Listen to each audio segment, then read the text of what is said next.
وارثی ہم دو سنا میں نہ اتر جانا کہیں۔ آج میں نے کرتا بدل دیا، میں نے سوچا چینج کر لوں، کبھی لوگ سوچیں گے ایک ہی کرتا بندے کے پاس بار بار اسی کے اندر جو ہے وہ ویڈیو ریکارڈ کر رہا۔ ہو سکتا ہے اس تعلق سے آخری پارٹ ہو، سمجھنے والے باقی کا میرے کہنے کا مفہوم پرانے تمام پارٹس کے اندر دیکھیں گے تو انشاءاللہ تعالیٰ وہ اس کو سمجھ جائیں گے۔ اختلافی مسئلے کے متعلق تھوڑی سی اس کے اندر بات ہوگی، اور میں یہ بتاؤں گا کہ اعلیٰ حضرت عظیم البرکت کی رائے کے خلاف بھی دوسرے علماء کے مفاہیم موجود ہیں فتاویٰ کے، اور یہ بھی بتاؤں گا کہ ایک ہی سوال کی دو الگ الگ رائے ہوتی ہیں۔ دوسری چیز، کسی بھی مسئلے کا تبدیل ہو جانا یہ ہمارے دین اسلام کی خوبصورتی ہے۔ نبی پاک صلی اللہ تعالیٰ علیہ وسلم کا اختلاف کے متعلق فرمان ہے کہ یہ اختلاف امت کے لیے رحمت ہے۔ یہ رحمت کس صورت میں بنے گا، اس کی ایک آسان مثال بھی میں اس ویڈیو کے اندر پیش کرنے کی کوشش کروں گا، اور آپ کو یہ بھی بتاؤں گا کسی عالم دین کا فتویٰ ہو سکتا ہے خاص وقت اور مدت تک ہو، وقت حالات بدل جائیں گے تو مسئلے کے انکار جو ہے وہ بدلنے کا نہیں کیا جا سکتا، لہٰذا جب حالات بدلیں گے تو فتویٰ بھی تبدیل ہوگا۔ لہٰذا پرانا تحریر کا فتویٰ، اس کے اوپر اڑ جانا، ڈٹ جانا یا اسی کو حق سمجھنا، دور کے حساب سے بدلنے سے اگر فتویٰ بدلا اس کو حق نہ ماننا، یہ نہ ماننے والے کی جہالت کا ثبوت ہے، کیونکہ ہمارے عقائد وہ ہیں جو قیامت تک چلیں گے، اس میں تبدیلی نہیں ہو سکتی، لیکن فقہی مسائل وہ ہیں کہ اس میں ہمارے بعد کوئی نئی چیزیں آئیں گی تو ہمارے مسائل میں تبدیلی ہوگی، جیسا کہ آج کے مسائل میں بہت تبدیلی ہوئی ہے پچھلے والے علماء کے مقابلے، اور یہ تبدیلی ہوتی رہے گی۔ اس لیے یہ دین جو ہے وہ آخری دین، اور یہ شریعت جو ہے وہ آخری شریعت ہے، نہ اس کے بعد کوئی نبی، نہ کتاب، نہ کوئی نئی شریعت۔ اور اگر اس کے اندر اتنا تنگ نظریہ ہوتا مسائل کے اندر کہ آپ نئے مسائل کے اوپر بات نہیں کر سکتے یا پھر حالات کے حساب سے مسئلہ نہیں تبدیل کر سکتے، تو یہ دین قیامت تک غالباً نہیں جا سکتا تھا۔ لہٰذا اس کے اندر یہ جو وسعت ہے اور اختلاف کو جو رحمت بتایا گیا ہے وہ یہی ہے کہ آپ اس کے اندر اپنے وقت کے حساب سے علماء سے رابطہ کر کے اپنے لیے آسانیاں تلاش کر سکتے ہیں۔ فتوے کے تبدیل ہونے کے متعلق سب سے پہلی میں مثال دینا چاہوں گا، یہ فتاویٰ امجدیہ مفتی امجد علی اعظمی رحمۃ اللہ تعالیٰ علیہ کی، جو اعلیٰ حضرت عظیم البرکت امام اہل سنت کے خلیفہ بھی ہیں اور آپ سے فیضان بھی پایا ہے، اور آپ ہی کے کہنے پہ غالباً حکمت چھوڑ کے علم دین کے اندر آئے، یعنی پہلے حکیم تھے۔ اعلیٰ حضرت عظیم البرکت کی نظر ولایت کہ آپ نے جو ہے وہ اس طرف آنے کی توجہ دلائی، اور پھر آپ نے دین کی جو ہے وہ خوب خدمت بھی کی، اور اعلیٰ حضرت عظیم البرکت کا فیض بھی پایا۔ مفتی صاحب سے ایک سوال ہوا لہنگا پہننے کے تعلق سے مسلمان عورتوں کا کیا حکم ہے، کیا لہنگا پہننا چاہیے یا نہیں؟ مفتی صاحب قبلہ نے اس کے اندر فرمایا کہ مسلمان عورتوں کو لہنگا پہننا ناجائز ہے، ہنود سے مشابہت کی بنا پر، یعنی غیر مسلم عورتوں سے مشابہت کی بنا پر لہنگا پہننا جو ہے وہ جائز نہیں ہے، جبکہ موجودہ دور کے اندر آپ دیکھیں گے کہ یہ مشابہت کی بنا پائی نہیں جاتی، لہٰذا یہ فتویٰ آج کے دور پہ تو اپلائی نہیں ہو سکتا کہ لہنگا پہننا اس بنا پر ناجائز ہو جائے۔ دوسری چیز یہ ہے کہ جب کوئی مسئلہ یا فتویٰ کسی بنیاد پر ناجائز ہوتا ہے، اگر وہ بنیاد ختم ہو جائے تو وہ واپس اپنے اصل اصول کے اوپر آ جاتا ہے، یعنی اشیاء کے اندر جو اصل ہے وہ جائز ہونا ہے، تو اس لحاظ سے وہ چیز باقی واپس جائز ہو جائے گی۔ یہ فتویٰ ہے جامعہ اشرفیہ کا، میں اس کو اسکرین شاٹ لگا دوں گا۔ انہوں نے جواب دیا کہ لہنگا پہننا جو اس وقت جائز ہے، اور یہ جو حکم تھا 95 کا تھا، بریلی اور اس کے اطراف میں خواتین جو ہے وہ غیر مسلم کی لہنگا پہنتی تھی، تو جو لہنگا پہنتا تھا یا پہنتی تھی اس کو اس وقت اسی جماعت کا مانا جاتا تھا، لہٰذا اس بنا پر وہ ناجائز تھا۔ فرماتے ہیں کہ آج یہ ہندوؤں کا طریقہ لباس نہیں رہا، جو ہے وہ خاص ہندوؤں کا لباس نہیں رہا، اور لہنگا پہننے سے کوئی کسی کو ہندو سمجھے ایسا بھی نہیں ہوتا، لہٰذا آج لہنگے کا پہننا جائز ہے۔ ساتھ میں یہ بھی کہتے ہیں کہ جب لہنگا ہندوؤں کے ساتھ خاص نہیں رہ گیا تو اسے مسلمان عورتوں کے پہننا جائز ہے، لیکن آج اگر کسی جگہ یا کسی علاقے کے اندر ایسا ہو کہ خاص لہنگا پہننا کسی کی خاص علامت سمجھی جاتی ہے تو وہاں پر جو ہے وہ اب بھی منع ہوگا، یعنی بنا جو ہے وہ مشابہت کے، لیکن عمومی طور سے آج لہنگا پہننے کی اجازت ہے، جبکہ پہلے اجازت نہیں تھی۔ یہ صرف ایک مثال ہے فتوے کو تبدیل ہونے کے لیے، تاکہ عوام سمجھ سکے کہ وقت حالات بدلتے ہیں تو مسئلہ بدل جائے گا، اس میں لڑنے جھگڑنے کی، انتشار کرنے کی ضرورت نہیں ہے۔ دوسری مثال حضور تاج الشریعہ علیہ رحمہ کی ہے، کیونکہ مسئلہ انہی کی ذات کے متعلق ہے کہ میں نے ان کی شان میں کوئی بے ادبی یا توہین کی۔ تو دیوالی کے متعلق یوٹیوب کے اوپر ویڈیو پڑی ہے، آپ دیکھ لینا، میں اس میں ایڈ کروں گا تو ویڈیو بڑی ہو جائے گی۔ حضرت کی رائے یہ تھی کہ دیوالی کی مٹھائی کھانا جو ہے وہ جائز نہیں ہے بلکہ یہ حرام ہے، جبکہ اعلیٰ حضرت عظیم البرکت امام اہل سنت کا مسئلہ فتاویٰ رضویہ کی جلد نمبر 21 اور صفحہ نمبر 606 کے اوپر آپ دیکھیں گے۔ اور دوسری چیز بچنے کا حکم دیا ہے کہ وہ ہاتھ بہتر ہے، کہ جو دینے والا ہوتا ہے لینے والے یا مانگنے والے ہاتھ سے وہ ہاتھ اوپر والا ہاتھ بہتر ہے، تو لہٰذا تاج الشریعہ علیہ رحمہ کی یہ رائے کیا فتاویٰ رضویہ کے مطابق تھی؟ اور میں یہ چیز بھی بتا دوں، فی الحال لیٹسٹ جو میں نے ویڈیو سنی اس کے اندر تاج الشریعہ علیہ رحمہ نے اس کو شاید جائز قرار دیا ہے، یعنی پہلے رائے دیوالی کے متعلق بھی حرام تھی، بعد میں وہ جائز ہو گئی۔ تو جو لوگ یہ کہتے ہیں کہ صرف اتنا سا کہنے پر کہ تاج الشریعہ علیہ رحمہ کے علم میں وہ بات نہیں تھی، کیا انہوں نے فتاوی رضویہ نہیں پڑھی؟ کیا وہ پڑھ کے نہیں سمجھے؟ کیا تمہیں زیادہ علم ہے؟ تو ایسے جذباتی باتیں نہیں کرتے۔ دین اور شریعت کے اندر جذبات کا لینا دینا نہیں ہے، بات اصول کے حساب سے ہوتی ہے۔ کسی کو تمام عبارتوں کا حفظ ہو، آن دا اسپوٹ ہر عالم کو ہر مسئلہ ذہن میں ہو، ایسا نہیں ہوتا، یہ توہین نہیں ہوتی، یہ بے ادبی نہیں ہوتی۔ لہٰذا اعلیٰ حضرت عظیم البرکت امام اہل سنت نے اس کو حلال بھی قرار دیا، لیکن بعد میں تاج الشریعہ علیہ رحمہ کی رائے بھی اسی طرف تھی کہ یہ مسئلہ جو ہے وہ حلال کا تھا۔ حضور تاج الشریعہ علیہ رحمہ کا کپڑا موڑنے کے متعلق ایک اور آڈیو کلپ سنیے۔ اگر شرٹ کی آستین میں بٹن ٹوٹ گیا ہو تو کیا آستین فولڈ کر کے نماز پڑھے یا کھلی رہنے دی جائے؟ شرٹ کی آستین موڑ کر کیا نماز ہو جائے گی؟ فولڈ کرنے سے نماز کچھ تحریم ہے جو زیادہ ہوگی۔ ویسے تو اس آڈیو کے اندر یہ معلوم نہیں چل رہا کہ آستین کہاں سے کہاں تک موڑنے کا حکم ہے، لیکن حضور تاج الشریعہ نے مطلقاً اس کو مکروہ تحریمی کراہت والا فرمایا ہے۔ دوسری چیز یہ ہے کہ آستین کے تعلق سے بھی آپ تمام لوگ جانتے ہیں کہ بہار شریعت کے اندر آدھی آستین، بلکہ اعلیٰ حضرت عظیم البرکت نے بھی جو کپڑے فولڈ کرنے کا اصول بیان کیا ہے اس کے مطابق اگر آستین آدھی کلائی سے کم موڑی جائے تو وہ مکروہ تحریمی نہیں ہوتی اور اس کے اندر نماز واجب الادا بھی نہیں ہوتی۔ لیکن کیونکہ اس کے اندر آدھی یا پوری کا کوئی ذکر نہیں ہے، لہٰذا اس کے اندر گنجائش حسن ظن رکھتے ہوئے یہ کہہ سکتے ہیں کہ حضور تاج الشریعہ کی رائے بھی جو ہے وہ آدھی آستین کے بعد ہی ہوگی۔ لیکن کسی بھی آستین کا اگر بٹن ٹوٹ جائے تو اگر اس کو فولڈ کرنے والا صرف ایک یا بل یا دو بل اس کو فولڈ کر لے تو اس سے جو ہے وہ نماز کے اندر مکروہ تحریمی والی کراہت نہیں ہوتی، کیونکہ مکروہ تحریمی کی کراہت جو ہے وہ نماز کے اندر آدھی کلائی سے یعنی آدھی کلائی سے زیادہ فولڈ کرنے پہ ہوتی ہے، جیسا کہ مفتی امجد علی اعظمی رحمۃ اللہ تعالی بہار شریعت کے اندر فرماتے ہیں کہ کوئی آستین آدھی کلائی سے زیادہ چڑھائی ہوئی ہو یا پھر دامن وغیرہ نماز کے اندر، یہ تمام چیزیں جو ہے وہ مکروہ تحریمی ہیں۔ تو اب اگر آدھی آستین سے کم فولڈ ہو تو ویسے تو حضور تاج الشریعہ علیہ رحمہ نے اس کو مطلقاً مکروہ کہا ہے۔ اب جب فقہا کسی چیز کو مکروہ کہتے ہیں تو عموماً وہ مکروہ تحریمی ہی مراد ہوتا ہے، لیکن کیونکہ آدھی اور پوری کا یہاں ذکر نہیں ہے تو حسن ظن رکھتے ہیں کہ شاید آدھی کے بعد کا ذکر ہوگا۔ کپڑا موڑنے کے تعلق سے سرکار تاج الشریعہ علیہ رحمہ کا ایک اور موقف کالر کے تعلق سے یوٹیوب کے اوپر ویڈیو موجود ہے، آپ سن لینا کہ کالر والی شرٹ جو فولڈ کر کے کالر پہنا جاتا ہے آپ اس کے پہننے کو ناجائز سمجھتے ہیں اور اس کے موڑنے کی بنا پر نماز کے اندر کراہت جانتے ہیں۔ والی جاکٹ پہننے پر کالر مڑا رہتا ہے، اس کیس میں نماز ہو جائے گی؟ کالر والی جاکٹ اور قمیض پہننا یوں بھی جائز نہیں ہے، اور دوسری بات اس میں یہ بھی ہے کہ اس میں اتنا کپڑا ملا ہوا ہوتا ہے، اس وجہ سے نماز میں ضرور کراہت ہوگی۔ لیکن آپ اسی اصول کو آپ دیکھیں گے کہ کپڑے موڑنے کے تعلق سے کالر کے ساتھ جو کالر کپڑا مڑا ہوا ہوتا ہے اس میں نہ اس کا پہننا ناجائز ہوتا ہے اور نہ ہی اس کے ساتھ نماز مکروہ تحریمی ہوتی ہے۔ اعلیٰ حضرت عظیم البرکت نے بھی غالباً فتاوی رضویہ کے اندر کپڑے کے فولڈ کرنے کا اصول یہ بیان کیا ہے کہ کپڑا جو خلاف عادت ہو وہی مکروہ تحریمی ہوتا ہے، اور جو عادت کے مطابق معاشرے کے مطابق ہی پہنا جاتا ہے وہ کپڑا خلاف مکروہ تحریمی نماز کو نہیں کرتا۔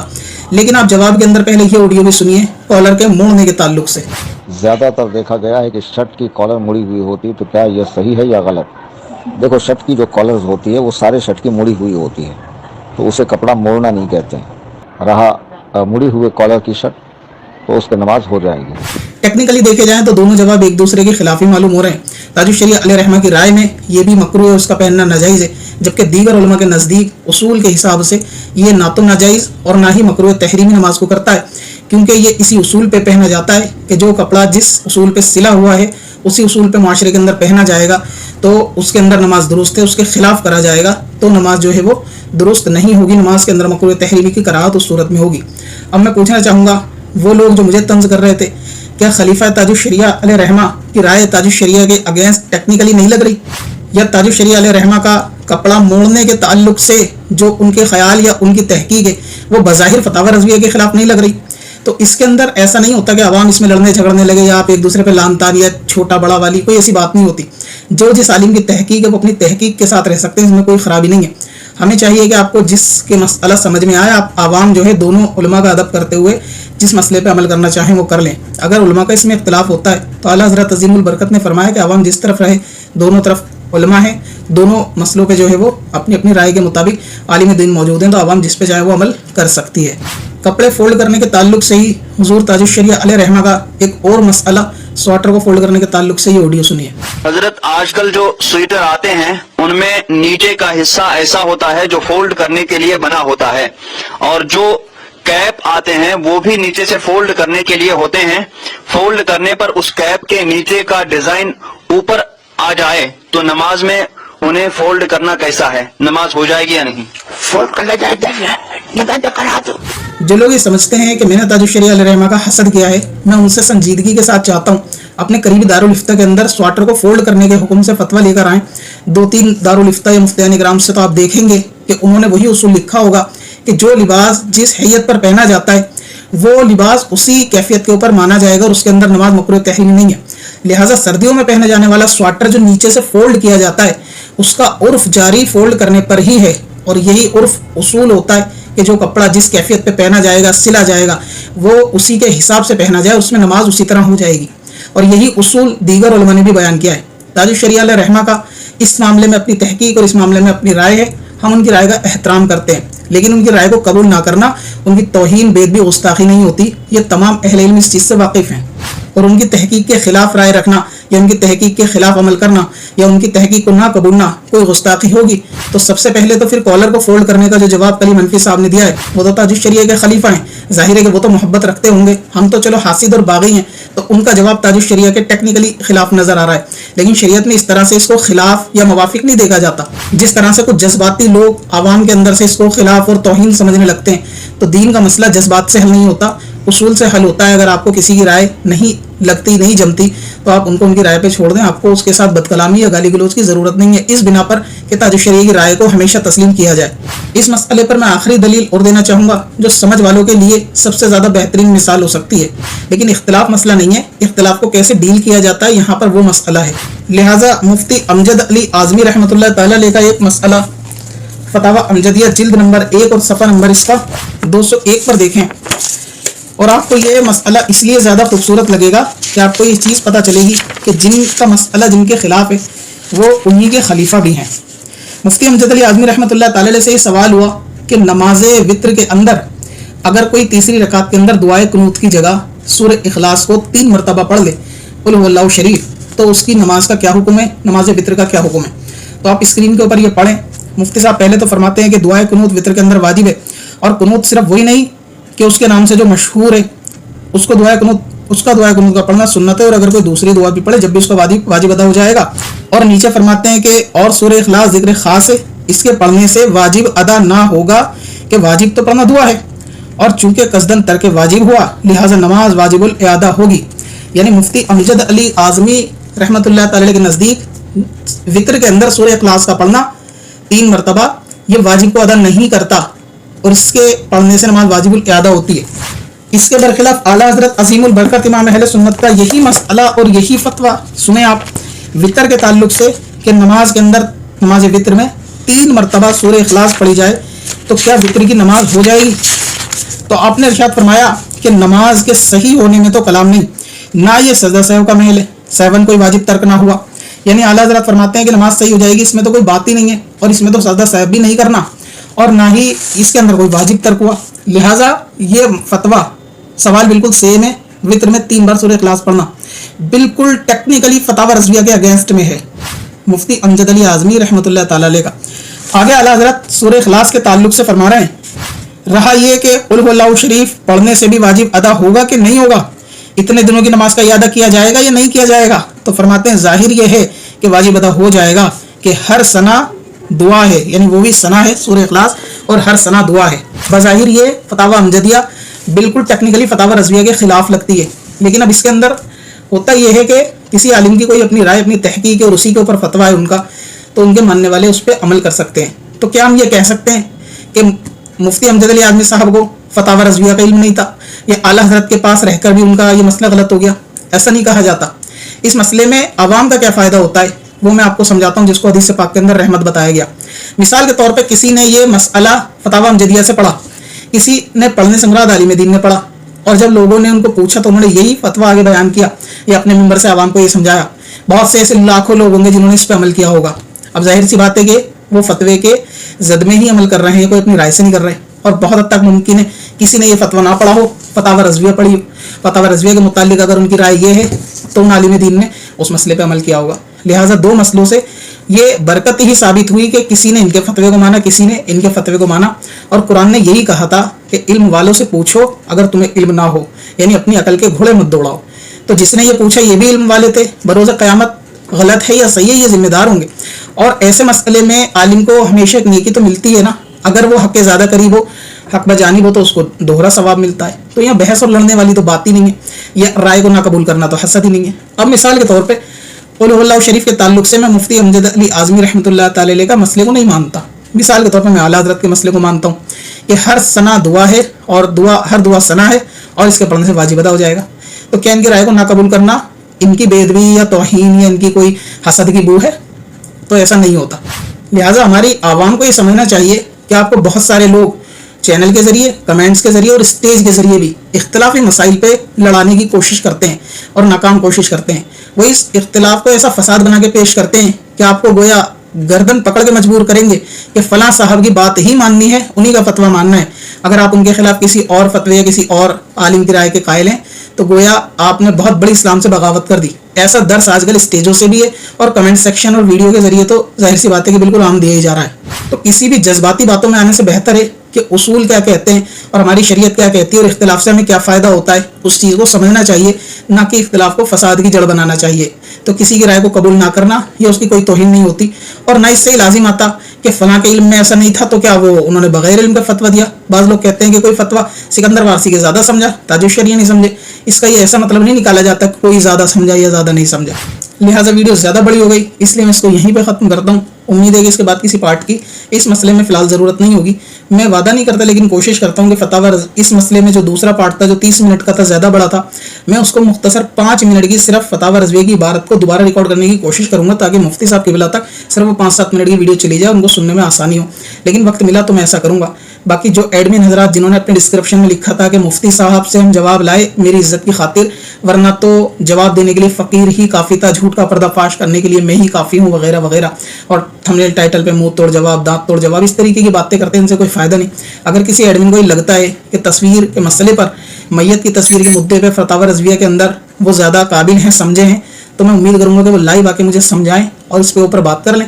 कोई लड़ने झगड़ने की बात नहीं है। आप चाहें तो 2, 3, 4 जितने आप ग्रुप के बंदे हों आप सबको एक साथ ले आएं। और मैंने पहले भी एक मसले के ऊपर लाइव बैठने के लिए बात की थी और मैं इख्तिलाफ नहीं चाहता, इसलिए मैं लाइव बैठने के लिए बार बार कहता हूँ, लेकिन आप लोग लाइव से इनकार करके भागते हो या फिर आप उसका सही जवाब नहीं देते। मैं आज भी कहता हूँ कि फतावा रज़विया पे मैयत की तस्वीर के ताल्लुक से आपको लगता है कि आप मुझे ज़्यादा समझा देते, आप ही काफ़ी थे समझाने को, तो आप एक मरतबा लाइव बैठें, कोई टाइम और डेट जो है वो डिस्क्रिप्शन में दें, मैं बात करने के लिए तैयार हूँ। फतावा रज़विया ऑनलाइन खोलें, आप उस रिसाले को पढ़ें और मुझे समझाएं कि मेरे समझने में कहाँ गलती हुई है। लेकिन बात करेंगे तो बात बनेगी, वरना आप ये ना कहें कि आप इख्तिलाफ नहीं चाहते। आप इख्तिलाफ चाहते हैं इसलिए तो वीडियो डाल रहे हैं। अगर आप इख्तिलाफ नहीं चाहते तो मैंने तो पहली वीडियो बनाने से पहले भी आपसे लाइव आने की बात की थी, आप उस पर एग्री नहीं हुए। लिहाजा जो इख्तिलाफ नहीं चाहता वो लाइव आके मसले को सुलझा सकता है। इसलिए पार्टियां मुकम्मल हुए। उम्मीद है कि लोगों को इससे काफ़ी कुछ सीखने के लिए मिला होगा और लोग जाने होंगे कि फसाद करने वाले इख्तिलाफी मसाइल पर फसाद करते रहेंगे, आपको बागी बनाते रहेंगे, लेकिन आपको थोड़ा समझदारी और हौसले से काम लेना है। किसी भी बुजुर्ग की शान या किसी भी आलिम दीन के बारे में कोई नाज़ेब अल्फाज नहीं कहने चाहिए। जो जिस राय का कायल है वो रहे, लेकिन दूसरे को जबरन थोपने या मनवाने की ज़रूरत नहीं है। इस वीडियो से हासिल होने वाले चंद मफाद मैं आपको शॉर्टकटों के अंदर बता देता हूँ। पहली चीज़ तो ये कि उलमा का आपस में इख्तिलाफ होता है, ये फसाद की जड़ नहीं होता। आवाम को इसके अंदर अपने अमल करने का इख्तियार है। दूसरी बात ये कि किसी की राय को कबूल ना करना या किसी मसले में किसी आलिम के फतवे को ना मानना, ये इससे इसकी तौहीन लाजिम नहीं आती। तीसरी चीज़ ये कि मसले में इख्तिलाफ उम्मत के लिए रहमत है। बाज़ आलिम किसी मसले को पढ़ते हैं, आगे बयान करते हैं तो उससे भी आवाम अमल कर लेती है, और बाज़ किसी दूसरे आलिम के फतवे को पढ़ते हैं, अमल करते हैं, आवाम उस पर भी अमल कर लेती है। और आखिरी बात, किसी भी आलिम के फ़िक़ही मसले को पूरी उम्मत को मानना ना फ़र्ज़ है ना वाजिब है। लिहाजा ताजुश शरीया अलैहि रहमा के ताल्लुक से भी हमारा यही अकीदा और ख़याल है कि आप बहुत बड़े फ़क़ीह हैं, बहुत बड़े आलिम दीन हैं, लेकिन ये ख्याल कि हजरत के इल्म में तमाम चीज़ें इसको जबरन माना जाए, ये सिर्फ शख्सियत परस्ती के सिवा कुछ भी नहीं है। हम उलमा को उलमा के दर्जे तक रखते हैं, सहाबा को सहाबा तक, अंबिया को अंबिया तक। और मैंने किसी को कहीं पे भी कमेंट करने के लिए कोई पैसा देकर भेजा नहीं है, लिहाजा जो जहाँ कमेंट करता है या गाली गलौज करता है वो सबके अपने अपने ख्यालात है। तो ये ख्याल करना कि मैंने फलां को भेजा है, ये बिल्कुल बहतान और बदगुमानी है। होता ये है कि आप जब किसी को 10 गालियां दोगे तो पलट के 2 गाली आप भी खाने के काबिल हो, फिर आपको भी गालियां बकेंगे। जब कोई ऐसा फॉलोअर होता है जो मेरा फॉलोअर है, फलां को गाली बक रहा है, तो वो आके मुझसे शिकायत करता है। ठीक ऐसे ही आप किसी को भी कमेंट सेक्शन के अंदर उल्टा सीधा बोलो या वीडियोस बनाओ किसी के खिलाफ, तो जाहिर है कि जब आप किसी को 2 थप्पड़ मारोगे तो उम्मीद है कि कभी मौका मिलते ही घुमा के आपको भी वो एक मारेगा। लिहाजा जब घुमाते ही कोई एक आपको मारता है, आप बिलबिला जाते हो कि फला तंजीम के बंदे ने मुझे ऐसा बोल दिया, वो तो बदतमीज है, वो तो ऐसा बोल दिया। तो भाई छेड़ते ही क्यों? अपने काम से काम रखो, आपका जो काम है उसको करो। जब आप छेड़ोगे, 4 गाली बकोगे तो 2 खाओगे भी। तो खाने पर तो बड़ी जल्दी लोग बिदक जाते हैं, बकते वक्त नहीं देखते कि हम भी गालियां बक रहे हैं। लिहाजा 10 थप्पड़ मारते वक्त तो वो नहीं देखते, लिहाजा 10 खाने वाला जब एक पलट के मार दे तो इसके ऊपर बिलबिलाने लगते हैं। तो लिहाजा आप किसी को ना छेड़ो, ना दूसरे को बको, ना कोई दूसरा आपको बके। और मैंने भी किसी को बकने के लिए गालियां भेजा हुआ नहीं है, तो ये ख्याल बिल्कुल गलत है। और जो लोग सालों से ईमानदारी से मुझे देख रहे होंगे, उन्होंने ये चीज़ महसूस की होगी कि मैं कभी इस किस्म के इख्तिलाफ के मसले में जल्दी बात नहीं करता। इल्ला ये कि कोई वीडियो ज़्यादा वायरल होने लगे तो लोग ज़्यादा बेचते हैं, सिर्फ मैं उस पर अपनी राय रखता हूँ कि मेरे ख्याल से तो ये सही है और मेरे ख्याल से ये बात ज़्यादा दुरुस्त है। क्योंकि सोशल मीडिया पे मेरा मेन पर्पस ये रहता है कि हमारी अवामुन्नास के वो ज़रूरी मसाइल जो ज़मीनी सतह के मसाइल हैं और जिनके जवाब के लिए वो बदमज़हब की तरफ रुजू करते हैं, कम से कम ये उनकी वीडियो देखने से बचें और अपनी ज़रूरत के छोटे मोटे मसाइल वो कम से कम ये वीडियो देख के सीख सकें। अगर आप भी आसान तरीके से घर बैठे उर्दू पढ़ना लिखना सीखना चाहते हैं तो आज ही हमारा बेसिक उर्दू कोर्स खरीदें। बच्चे और बड़े सभी के लिए। ज्यादा जानकारी के लिए विजिट करें वारसीstore.in पर या हमें इंस्टाग्राम पर कांटेक्ट करें। जाने सैयद हो, सआदत